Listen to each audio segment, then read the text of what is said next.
Alabalığa bakayım canım. Alabalığı versene lan. Bire bir yer.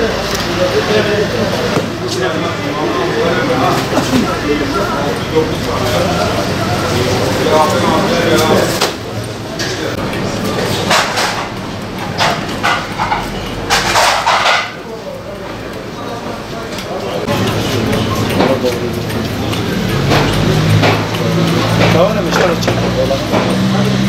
Tegul mu nemeyiz ya? Aldım ben. Ya ufaktır biraz.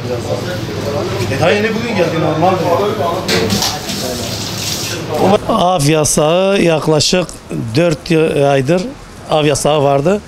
1 Eylül itibariyle av yasağı kalkmıştır. Bugün ikinci gündür kalkmış. Bugün balıklar gelmeye başladı. Birkaç çeşit tabii ki.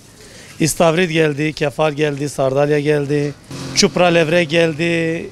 Böyle birkaç çeşit geldi yani. Alabalık, somon zaten her zaman var. Yani balıktan beklentimiz bu sene balığın bol olması ve fiyatların uygun olmasıdır. Vatandaşların da rahatlıkla yemesidir.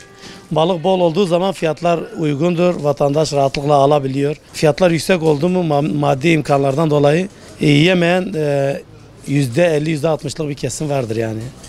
Böyle balığı tercih ediyoruz. Yani haftada bir kere yenmeli. Sağlık açısından da olsa balık hiç sevmeyen de haftada en az 1-2 kere yemelidir. Tezgahlar yavaş yavaş dolmaya başladı. Yani en fazla bir hafta 10 gün içinde bütün çeşitler gelir. Yani daha bugün ikinci gündür bir 10 çeşite yakın gelmiş. Normalde bizim kapasiteye de sattığımız balıklar 30-40 çeşidi buluyor. Sezon açılmış, herkesi balık yemeye davet ediyoruz. Balık yenmeli, sağlıklıdır.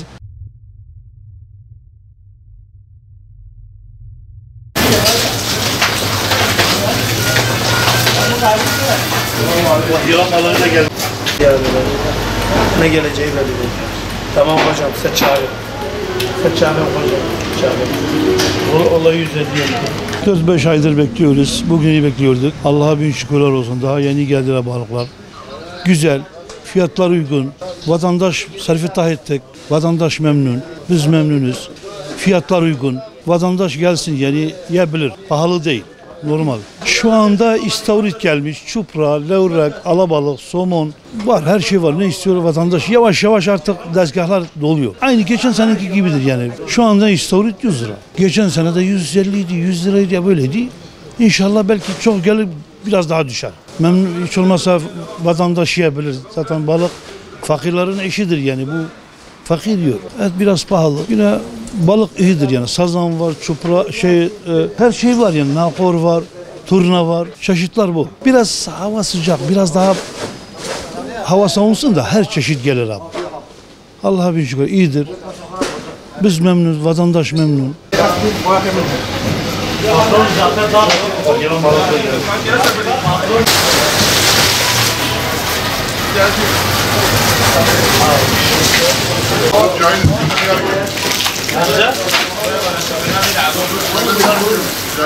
Ha,